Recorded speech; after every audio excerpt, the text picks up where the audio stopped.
दोस्तों, आज हम लोग पढ़ेंगे वसा के बारे में। इससे पहले वाले वीडियो में हम लोग पोषण के बारे में पढ़ा है, कार्बोहाइड्रेट के बारे में पढ़ा है और फिर प्रोटीन के बारे में पढ़ा है। तो आज हम लोग इस वीडियो में वसा के बारे में अध्ययन करेंगे कि आखिर वसा क्या होता है, वसा से हमें क्या फायदा होता है, वसा की मात्रा अगर कम हो जाए, वसा की मात्रा अगर कम हो जाए तो हमें कौन सी बीमारियां होती हैं, वसा की मात्रा अगर ज्यादा बढ़ जाए तो उससे कौन सी बीमारियां होती है, वसा हमें क्या फायदा दिलाता है। तो इन सभी के बारे में अध्ययन करेंगे विस्तृत रूप से। आप लोग पूरी तरह से देखते रहिए और देखिए हम लोग पढ़ेंगे वसा। वसा क्या होता है, तो वसा किसको हम लोग बोलते हैं, तो हम लोग तेल देखे हैं, तेल के बारे में हम लोग जानते हैं। तो तेल जो देखे हैं, तेल का ही रूप जो होता है वह वसा होता है। अगर देखिए 20 डिग्री सेल्सियस ताप पर, 20 डिग्री सेल्सियस ताप पर जो द्रव अवस्था में होगा उसे हम लोग तेल कहते हैं।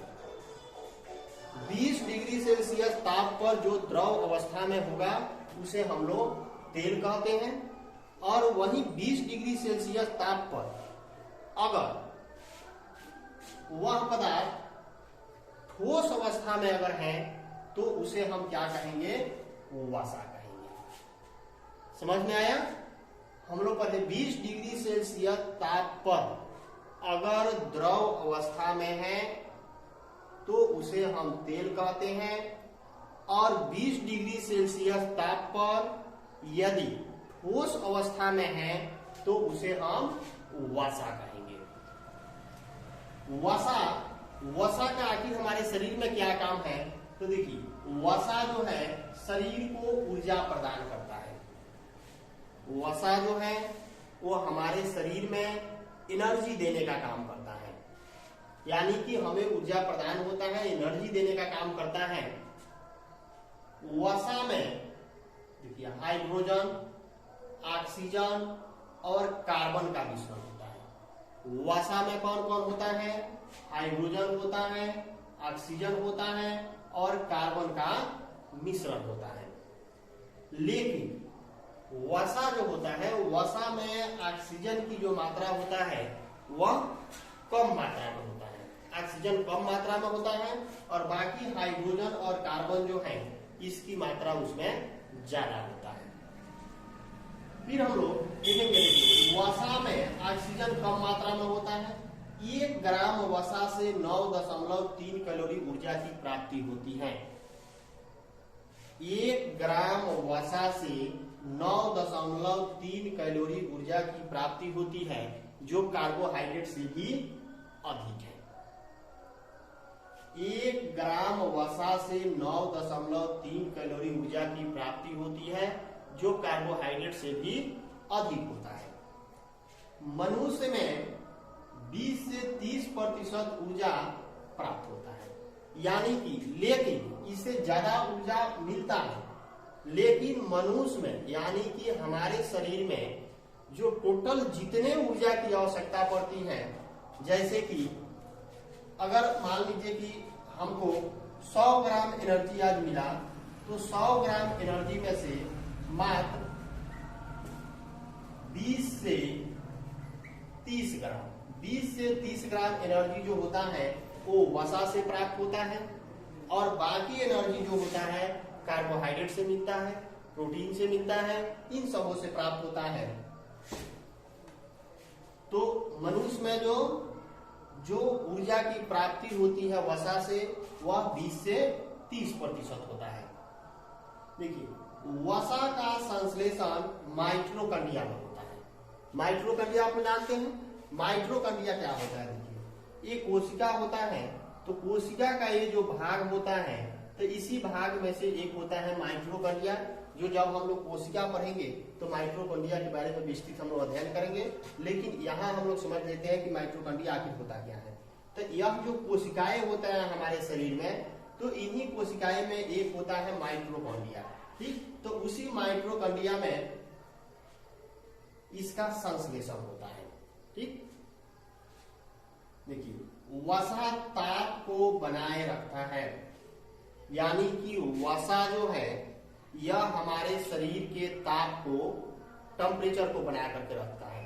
यानी कि अगर हमारे शरीर में वसा की मात्रा अगर कम है तो हमारे शरीर का टेम्परेचर जो है वो कम बेश होता रहेगा। यह ताप को बनाए रखता है। देखिए वसा भोजन को रुचिकर बनाता है।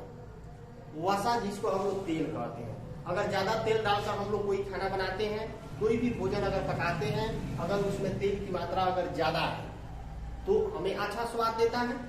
यानी कि यह क्या करता है कि भोजन को स्वादिष्ट बनाने का भी काम करता है और रुचिकर बनाता है। हम बहुत अच्छे से खाते हैं तो उसमें तेल की मात्रा ज्यादा होती है। चोट से बचाता है, यानी कि अगर हमारे शरीर में वसा की मात्रा अगर कम है, अगर हमारे शरीर में वसा की मात्रा अगर कम है तो हमें चोट ज्यादा लगेगा। अगर कोई मारता है तो चोट का ज्यादा अनुभव होगा। जैसे देखिए वसा का ये चोट से बचाता है। जैसे मान लीजिए कि अगर हमारा एक ऊपरी परत हो गया, अगर हमारे शरीर है तो शरीर का अगर ये जो ऊपरी परत है तो ये जो होता है ये वसा अगर हमारे शरीर में अधिकता होगा, ज्यादा होगा, तो ये क्या करता है कि ये पूरी तरह से परत के रूप में बैठ जाता है। अगर कोई व्यक्ति हमको मारता है, अगर कोई व्यक्ति अगर हमको मार रहा है तो जैसे ही हम मारेंगे तो ये रोक लेगा, ये वसा जो है उसको रोक लेगा और यह हमारे शरीर पर यानी कि हड्डियों और मांस को वो चोट जो है वो पहुंचने नहीं देता है। ठीक, जिसके कारण हमारा शरीर जो होता है वो सुरक्षित रह जाता है।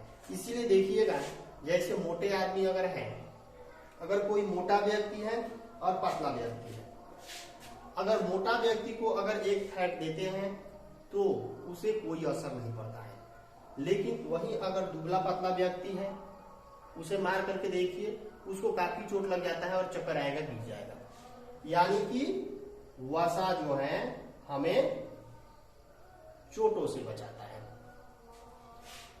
देखिए वसा की कमी से त्वचा रूखी हो जाती है, यानी कि जैसे ही वसा की कमी होगी, यानी कि वसा जैसे ही हमारे शरीर में कम होगा तो हमारा त्वचा जो है वो फटने लगता है, यानी कि वह रूखा हो जाएगा। अगर वसा की अगर कमी हुई, वसा की अगर कमी हुई तो वजन घट जाता है।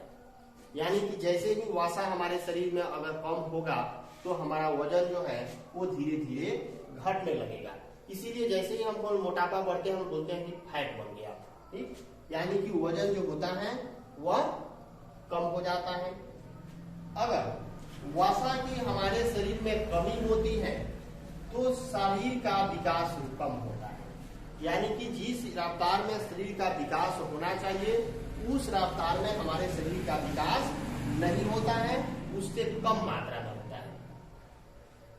देखिए अगर वसा की अधिकता से शरीर स्थूल हो जाता है, यानी कि जैसे ही अगर वसा की मात्रा अगर आवश्यकता से अधिक हमारे शरीर में हो जाती है तो हमारा शरीर सुस्त हो जाता है, यानी कि जल्दी हमको कोई काम करने का मन नहीं करेगा, एकदम पूरी तरह से थकान होगा। थकान तो नहीं होगा लेकिन हम लोग सुस्त हो जाते हैं। ठीक है, जाना होगा तो हम लोग धीरे धीरे जाएंगे। ठीक है, पूरी तरह से हम लोग स्थूल हो जाते हैं, यानी कि सुस्ती जिसको हम लोग बोलते हैं। ठीक, देखिए इसकी अगर अधिकता से फिर दूसरा जो बीमारी होती है वो हृदय की बीमारी होगी। क्योंकि जैसे ही हृदय की बीमारी कैसे होगी, जैसे हमारी अगर वसा की मात्रा हमारे शरीर में अगर बढ़ जाती है तो हमारे शरीर में कोलेस्ट्रॉल की मात्रा बढ़ जाएगी, और जैसे ही कोलेस्ट्रॉल बढ़ेगी तब कोलेस्ट्रॉल जो है वो हृदय की बीमारी को उत्पन्न करेगा। यानी कि वसा की अधिकता से हृदय की बीमारी होती है। ठीक, और जैसे ही वसा की अधिकता होगा तो तीसरी बीमारी जो होगा वो बीपी बढ़ जाएगा, यानी कि ब्लड प्रेशर जो है, ब्लड प्रेशर की बीमारी हो जाएगी। अगर आपके शरीर में अगर वसा की मात्रा ज्यादा हो जाता है तो कौन कौन सी बीमारी होगी, शरीर सुस्त हो जाएगा, हृदय की बीमारी होगी और बीपी ज्यादा हो जाएगा, यानी कि ब्लड प्रेशर जो है आपकी बढ़ जाएगी। फिर उसके बाद हम देखेंगे वसा। वसा को दो भागों में डिवाइड किया गया है। एक को हम लोग बोलते हैं संतृप्त वसा और दूसरा को बोलते हैं असंतृप्त वसा। अब देखिए संतृप्त वसा क्या होता है और असंतृप्त वसा क्या होता है। देखिए संतृप्त वसा यानी कि संतृप्त वसा का उदाहरण है नारियल का तेल और तार का तेल। यानी कि नारियल संतृप्त वसा का उदाहरण है नारियल का तेल और तार का तेल। यानी कि नारियल के तेल में और तार के तेल में ये संतृप्त वसा पाया जाता है और नारियल और तार को छोड़कर के बाकी जो है जैसे असंतृप्त वसा में वनस्पति, मछली और बाकी जितना भी तेल है ये लगभग असंतृप्त वसा ही होता है। संतृप्त वसा में कौन आएगा? नारियल और तार का तेल होगा और बाकी जितने भी पेड़ पौधे यानी कि वनस्पति से जो तेल प्राप्त किया जाता है वो सब असंतृप्त वसा होता है। फिर मछली का जो तेल होता है वो भी असंतृप्त वसा होता है। तो हम लोग पढ़े वसा के बारे में, यानी कि वसा क्या होता है। तो 20 डिग्री सेल्सियस ताप पर जो द्रव अवस्था में होगा उसे हम लोग तेल कहेंगे। वही अगर 20 डिग्री सेल्सियस ताप पर अगर ठोस अवस्था में है तो उसे क्या बोलते हैं? हम लोग वसा कहते हैं।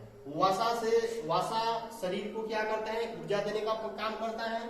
वसा में हाइड्रोजन, ऑक्सीजन और कार्बन का मिश्रण होता है, जिसमें ऑक्सीजन कम मात्रा में होता है और हाइड्रोजन और कार्बन जो है उसकी अधिकता ज्यादा होता है।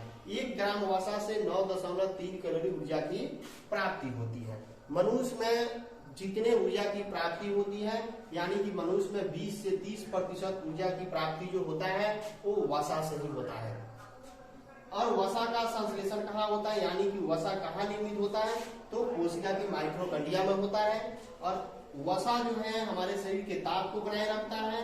वसा भोजन को रुचिकर बनाता है और स्वादिष्ट बनाने का काम करता है। वसा जो है चोट से हमें बचाता है और इसकी कमी से त्वचा रुखी हो जाती है, वजन में कमी हो जाती है और शरीर का विकास रुक जाता है। और वसा की अधिकता से अगर वसा आवश्यकता से अधिक हमारे शरीर में हो जाती है तो शरीर जो होता है अस्थूल हो जाता है, यानी कि सुस्त हो जाता है। शरीर अस्थूल हो जाएगा, हृदय की बीमारी होगी यानी कि हार्ट रोग हमको होगा और दूसरा जो है वो बीपी हो जाएगी। जैसे ही अगर हमारे शरीर में अगर वसा ज्यादा मात्रा में हो जाती है तो शरीर अस्थूल होगा, हृदय की बीमारी होगी और ब्लड प्रेशर बढ़ जाएगी। वसा जो होता है वो 2 प्रकार का होता है, एक संतृप्त वसा और असंतृप्त वसा। संतृप्त वसा किसमें होता है? नारियल और तार के तेल में। और असंतृप्त वसा जो होता है वो नारियल के तेल और तार का जो तेल होता है उसको छोड़ करके बाकी जितना तेल है वो सब असंतृप्त वसा का उदाहरण है, यानी कि सभी असंतृप्त वसा में आता है। तो हम आशा करते हैं कि आपको अच्छी तरह से समझ में आएगा। ठीक है, अगर इसमें कहीं प्रॉब्लम हो तो कमेंट करिए, ठीक है, और बताइए हमें।